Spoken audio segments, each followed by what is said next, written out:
Hello, today's video is called There Were Indications of Potential Violent Acts.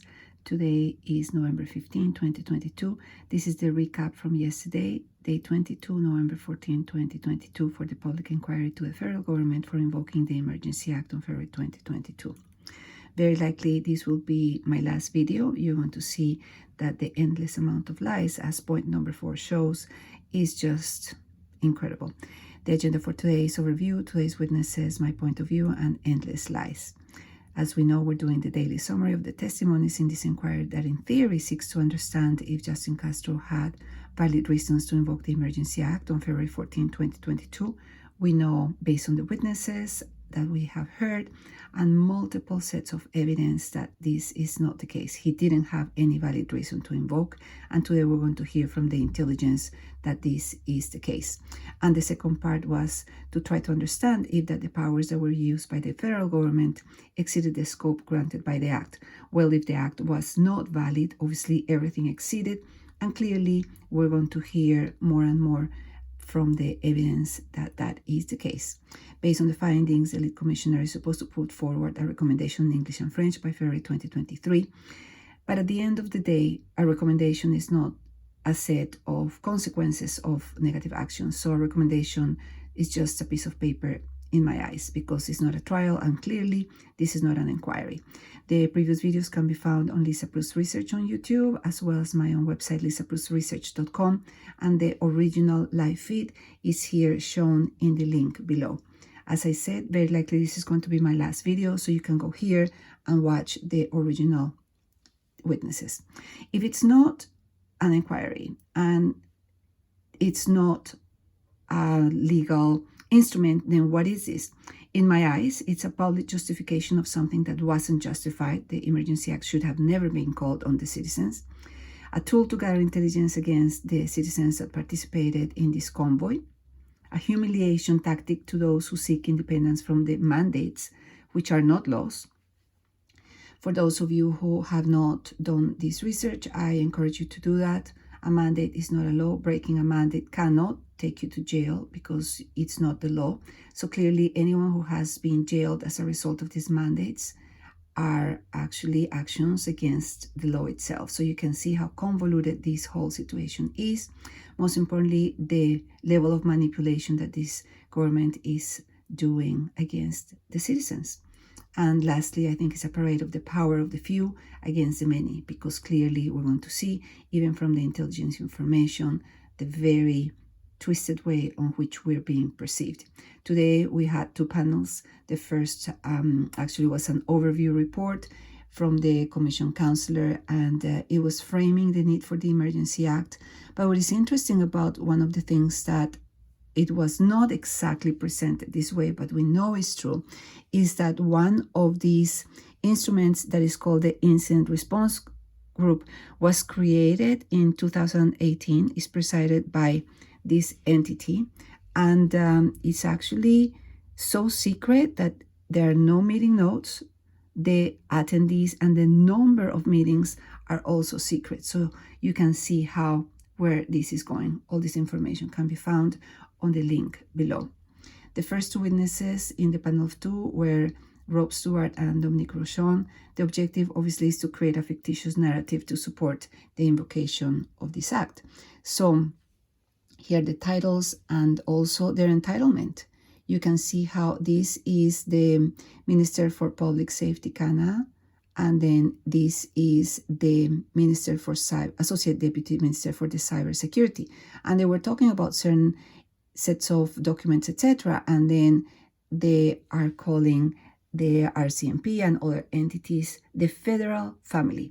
And I'm talking about Dominique Rochon, this person on the right. He used this expression more than once. So you can see that they have created a group on their own, and they are removed from us, and they don't represent us clearly because they are the federal family. The panel continued in direct examination, and then Dominique, this is what they do. This is what they do all the time. They create fairy tales. So these are the exact words from this entity. And he said CSIS, that is the intelligence body from the government, has the ability to collect intelligence when certain thresholds have been met, and that includes, get ready for this, foreign interference and ideologically violent extremism, and I won't even get into threats by climate change. What do you even say to that? I mean, these people, I don't even know what to say. Then there was this gentleman, Rob Stewart. They ignored the facts. Clearly, there's evidence that shows that since January 20, they knew that the convoy was between 1,000 and 2,000 vehicles. So it's pretty significant with the intentions to stay, because since day one, even though they had been peaceful throughout the weekend, and obviously had been peaceful throughout the whole movement across the territory of Canada from the different regions, they had already consistently expressed their need to stay in Ottawa until the mandates were lifted. So there's no confusing message about that. Maybe there was some different ideas added to that, but that was the central message that they were conveying from the beginning. Here is the response once they, quote, found out that they were staying for the weekend, and then some more meetings took place. We're going to see how many meetings. There were a lot, including a lot of people, and they were almost every day. But then obviously the ministers wanted a quick resolution. Of course, they don't want anything complicated, because they are not doing their job to listen to what the general population was asking at that time. It's not the truckers on their own, which were very, very courageous, but everyone who donated money, everyone who stood by the bridges, everyone who went to the gas stations to support them, everyone who did anything for these people on the radio, on videos, any way to support them. So this is not just a, quote, fringe minority group. So here we're going to see from the beginning of the weekend that Slowly was asking for extra resources, but he didn't provide the details as to how he would use them. So clearly, instead of helping him to create a plan to peacefully resolve this, they let this burn to the point where clearly they could justify something that, again, was not justifiable. The security calls didn't have any political parties from the province. So they had calls on February 7, 8, and 10, and the province was not involved. So my question is, why not? It makes no sense, because this is happening mostly in Ottawa and also in Windsor. They're both in the same province of Ontario. So why you don't have any political parties and any representatives in these security calls? So it makes no sense.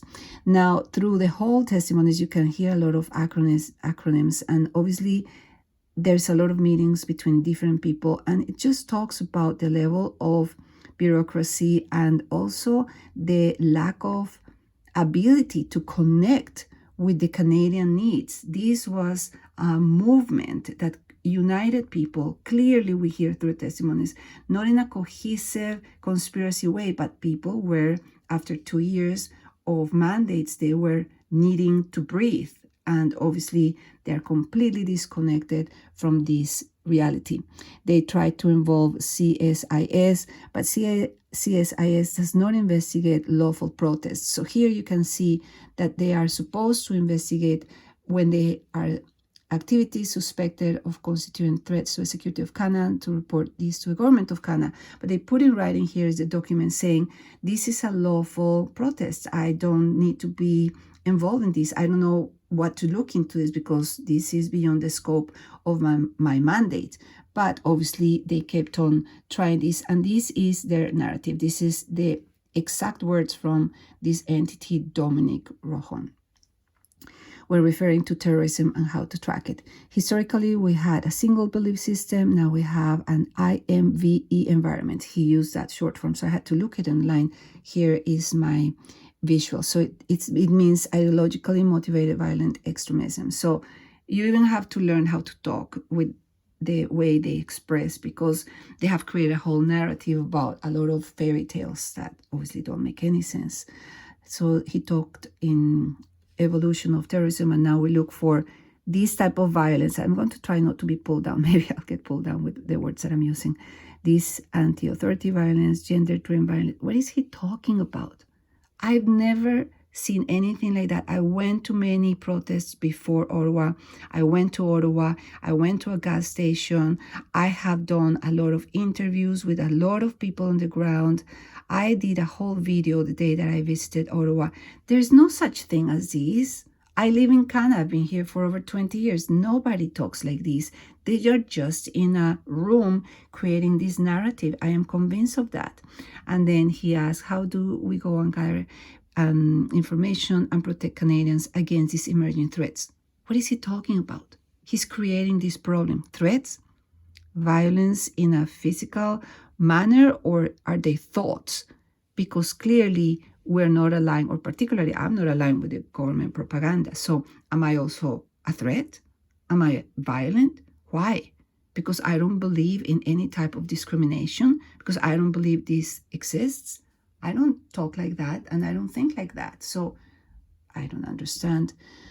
Now, the cross-examination from the trucker convoy, the counselor is shown here, was very interesting, because this is perhaps the most dangerous phrase you can hear. He asked, what intelligence agency told the government that there is evidence of reasonable grounds of Section 2 from the CSIS? So remember, this is the foreign interference and the threat of this that required the invocation of the Emergency Act. There wasn't one, was it? So he was challenging the fact that there was never enough proof to invoke the act. So you can see his faces, the body language. I'm not an expert, but you can immediately see these people aren't just either scared, and we're going to see in a minute, or really hiding something. Look at the body language. So the answer from Stuart was, so let me explain. Nobody other than CSIS is bringing intelligence or advising the cabinet. So obviously it answers to any other agency provide intelligence. So he's clarifying there's only one who can provide this intelligence. But we already saw the document that shows that the intelligence that provides the agency that provides intelligence said, I don't have any intelligence. So he continues, the cabinet is making that decision, and their interpretation of the law is that governs here. And their decision was evidently that the threshold was met. So hold on a second. What you're trying to tell me is that the expert agency that was created to do a job said there is not sufficient evidence for a threat, but then other people without any background and any type of intelligence are deciding that we have surpassed the threshold and therefore we can invoke the act. Well, you can draw your own conclusions. Here, the cross-examination continued. You have the RCMP, you have CSIS, the entire intelligence apparatus of the federal government, and none of them said that the threshold was met. And his answer, they weren't asked. Well, that doesn't make any sense, because they put in writing the threshold was not met. So why wouldn't you ask? That's their job. Look at their faces. Now, in cross-examination from the Canadian Constitution Foundation counselor, very interesting. The question was, OPS was overwhelmed by protesters, so the noise by laws and others were not being forced. Do you remember saying that? And then Ron Stewart said, I do. There's something called fading facts that a gentleman called Scott Rouse created on the behavior panel, and he started to do that. Fading facts is when you start to whisper instead of being forward with your voice, and that means you're hiding something. So he started to be very soft in his answers, so obviously something is being hidden. So the question was, you said that the police services act says that the OPS should go to the OPP before it goes to the RCMP, and the answer was, that is my understanding. And then the question was, and I took the Police Officers Act, and we should look at it on the page 15, section 9. When a police officer is inadequate to manage a risk, it might require OPS support. Section 6 says when emergency exists in municipality can ask the OPS for assistance, and the OPS enables the OPP. It doesn't say they cannot go to the RCMP first, or that you can only go to the RCMP after going to the OPP. And the answer of Stewart, this is the first time I see the legislation. Again, I have no words. These people are just creating the story as they go along. They don't understand the law. They don't understand the framework. They don't respect the bodies that were created to establish there was enough proof to call the emergency act. Then cross-examination by the government of Canada. The minute the lead counselor said the government of Canada, these were Ron Stewart eyes. You can see he panicked. I don't know what is happening here, but clearly all this body language is very odd. Again, I'm not a body language expert, so I'm sure that anyone with a lot of experience would make a better analysis than what I'm doing here. But even without being an expert, you can see something is odd. The question was, were you meeting with the RCMP, OPP, CSIA, City of Ottawa every day? Yes, and here you can see, it's blurry, but you can see the different dates with the different bodies that were gathering. So a lot of meetings were taking place. And then words of this entity, Dominic. There were a lot of unknowns. For example, a lone wolf might appear, and there were possible extremist factions, and then we need to take measures to protect Canadians. What is he talking about?